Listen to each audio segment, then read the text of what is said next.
Hello, and welcome to the Imperfect Person podcast.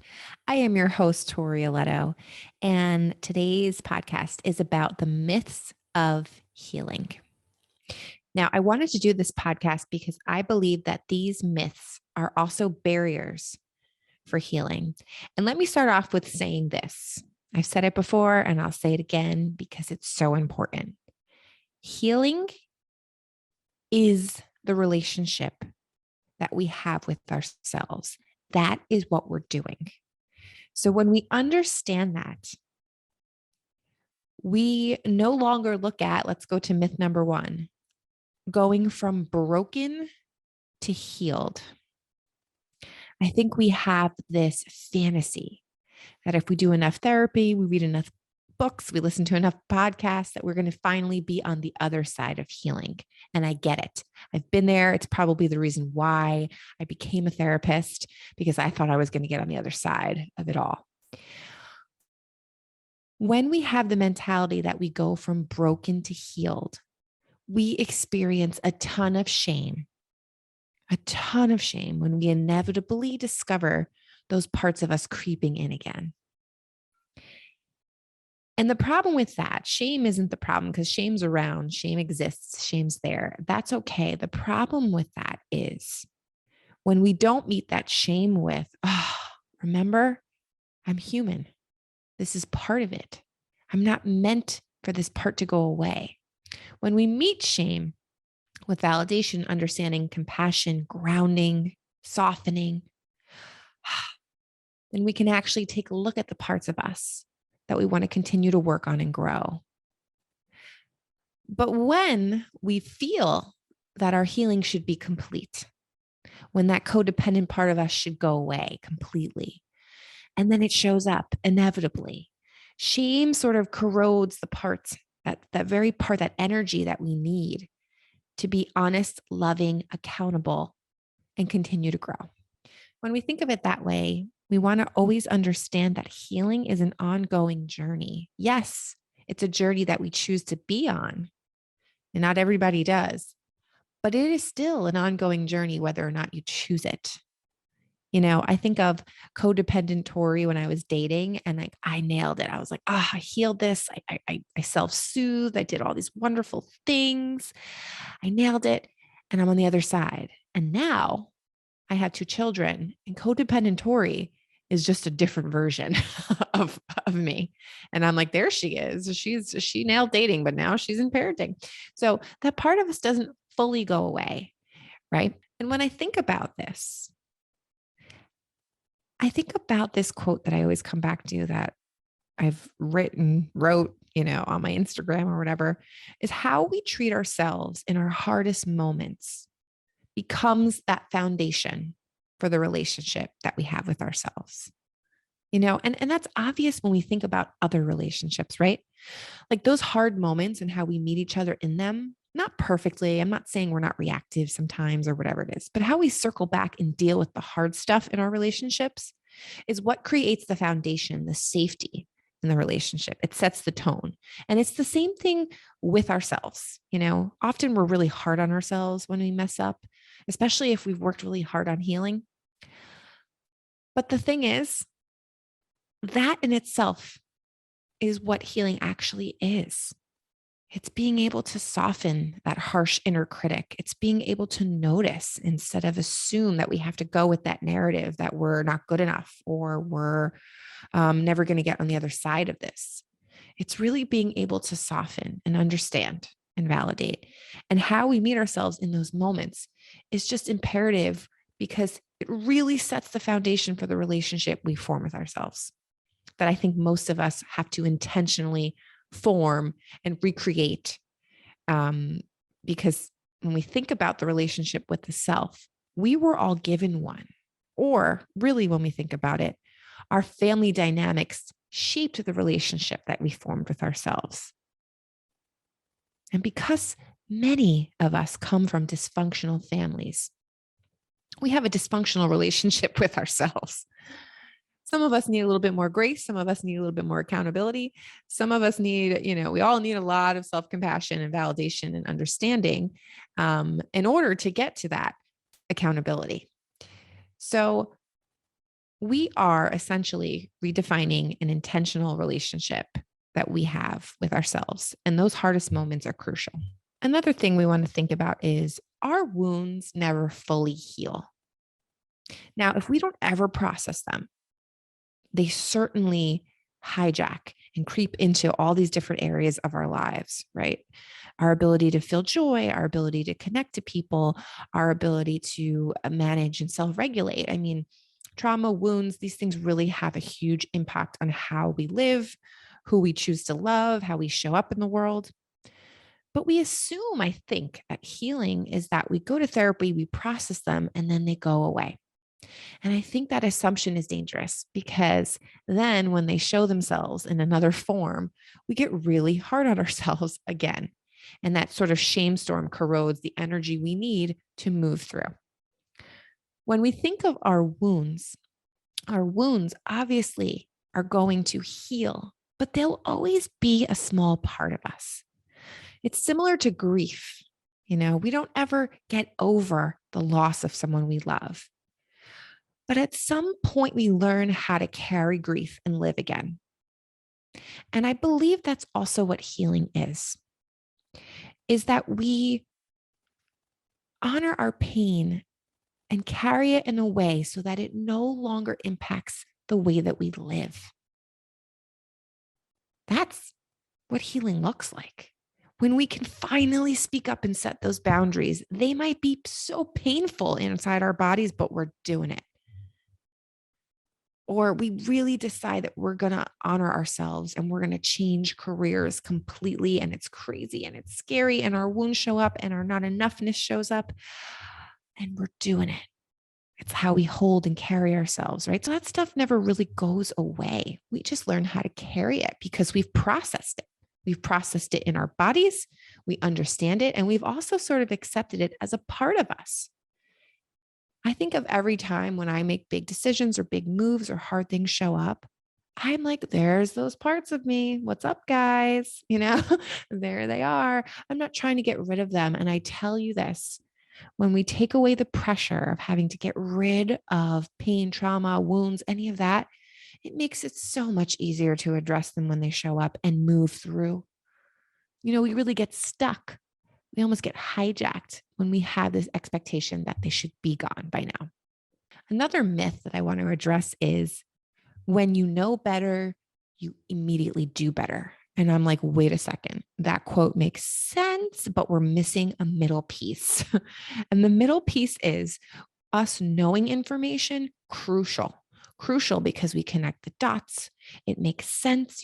Oh, I get why boundaries are so hard. That makes sense to me. That does not automatically equal setting boundaries. No way. That's simplifying growth and healing. Knowing is one part. It's an important part because if we don't know, we can't do better, right? Because we don't even know what we're doing better. But knowing does not change the very difficult process of integrating, right? The integration between what we know and what we do. That's what most of us are struggling with when you think about it. It's like, I know I need to do this, but I don't. I know this relationship is over, but I can't leave yet. I know that I have to take better care of myself, but not yet. I'm not going to do it. Right? We know what we need to do. Many of us do. It's the doing that's so hard. And the doing is so hard because it's integration. We're integrating all these different parts of us. We're learning how to navigate the parts that want to shut down pain and embrace it, feel it, so that we can make moves. There's so much of it that we're trying to do. And I think that quote, when you know better, you do better, really minimizes the integration process that we're all doing constantly on an ongoing basis. Okay, next, another myth is that we have to replace negative thinking with positive thinking. Now, I have a lot of respect for CBT. I've used it very much, and I think it's important to know our thoughts, know the quality of our thoughts, but not necessarily because then we have to erase them and replace them. I think that creates a ton of pressure. A better way or another way, because it's not a better way. You might go, wait, that works for me. So then trust it. But if it causes more pressure or you're frustrated that those negative thoughts don't go away or aren't replaced, an alternative is noticing them.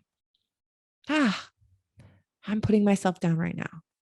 Ah, those thoughts are popping back up. Oh, that narrative about me not being smart enough. There it is. There it is. It's causing me so much stress in my body right now. When we notice, we can detach, right? That's kind of essentially what meditation is. It's noticing our thoughts, not necessarily to change them, but meeting them. When we notice something, we can decide how we want to meet them. So when we notice the thought that we're not smart enough, we can then decide, how do we want to meet this thought? How do we want to soothe? How do we want to soften? How do we want to validate? Oh, yeah, those thoughts come up because this is a big move. That makes sense. We don't have to replace necessarily. And I think that's important because then we just allow. And for me, I'd rather use my energy on meeting those parts of me than getting rid of them altogether. Now, this goes along the lines with what we're saying here. But healing, this is another myth. Healing is that we no longer engage in dysfunctional behaviors. That sounds beautiful. Not true. Not true. Healing is our capacity to notice when we are engaging in dysfunctional behaviors. It's the ability to pause and go, ooh, I'm doing that. Or to self-reflect and go, oh, last night, wow, I've been numbing all week. Or, for the last night, oh my God, what's going on? It's the ability to pause. That's what healing is. We don't get rid of our dysfunctional behaviors. They don't go away. They're so ingrained and automatic. We do get better at noticing them, and we do get better at being accountable. And we continue to grow, right? Maybe they happen less frequently, but they don't completely go away.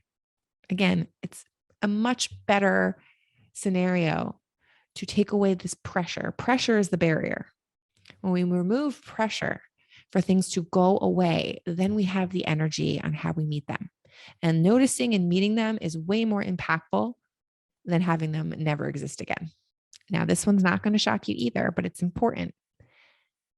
Another myth: we get rid of unwanted feelings and now we feel happy. So healed equals happy. Let's reframe this here. Healing isn't getting rid of any feelings. Healing is learning how to tolerate feelings, all of them. That's actually what healing is. When you think about going to therapy, and I talk about this on both sides of the couch or Zoom nowadays, when you think about therapy, your therapist isn't trying to get rid of your feelings. They're trying to sit with you in them. They're trying to help you grow a tolerance for them. They're not trying to fix everything for you. They're trying to sit, because most of us already have that very natural reaction. Oh, I'm anxious. I want to get rid of this. Oh, I'm angry. I don't want to feel angry anymore. Or I'm sad. I don't want to grieve anymore. I get it. I get the idea. But we can't just get rid of feelings. Feelings are important. They're useful. They're actually the place where we learn ourselves more deeply. Imagine getting rid of all of our anger. How would we ever find our boundaries? Or we bypass grieving. It doesn't work that way. Like, how will we learn ourselves? If we're grieving a relationship, let's say, how would we ever learn what we truly value and look for and need in another person or in ourselves? We can't bypass that process. So healing is actually learning how to tolerate feelings, not getting rid of them, and certainly not feeling happy all the time, because happy is just one emotion. If anything, healing allows us, the more we process pain, the more we can sink into joy. Those two things go together, but feeling joy is not the same as wanting to be happy. We assume happy is this like prolonged state of joy. And yes, sometimes we feel that way, but then the next day we're sad again, right? Joy is really being able to be present when happiness is right in front of us. All right, one of my favorite ones. I did a quote on this and people really liked it, and I'll tell you why. The myth is, if we are repeating patterns, we aren't healing.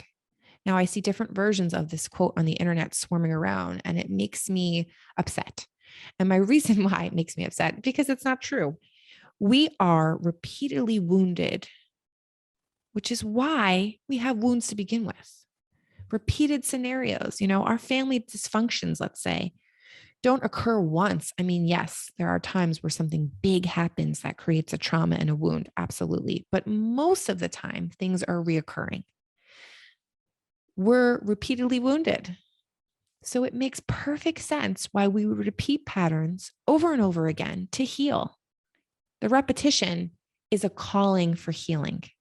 It's not about us being unhealed. If anything, the repetition is showing us that something is there that we have to look at. That's what healing is. Again, the capacity to notice a pattern is what helps. We're falling into that pattern. We're having trouble, when I notice boundaries are really hard when I start dating someone and all those good chemicals kick in. It's so hard to stick to my boundaries. When I know that, I can notice that stuff about me and decide how I want to show up differently. That's how we change a pattern. It's the ability to notice, right? It's not that we don't repeat. We will repeat, but we heal by changing how we show up in those moments. All right, another myth that we have to heal before we live. This is the kind of thing where we say, I have to be perfectly healed before I love someone or enter a relationship or change careers or do anything, whatever living is to you. Here's the thing. There are certainly moments in life where we have to pause and fully focus on ourselves. I mean, absolutely. But if those moments last for 8-9 years and you think you still have more healing to do, more learning, more books to read before you do the thing that you really want to do, likely we're using healing as a shield. And that shield is hoping that we can heal enough to bypass pain, failure, heartbreak, rejection. And that's impossible. That's part of living. So when we think about it, if we're using healing as a shield, we want to redefine what healing actually is. And it's how do we live alongside our wounds? How do we build up self-trust so that I don't feel like I have to completely heal this part of me, but I can trust that I'm going to do my best to continue to meet it? That takes us further than feeling like we have to complete some cycle of healing in order to do whatever it is, the next thing that we really want.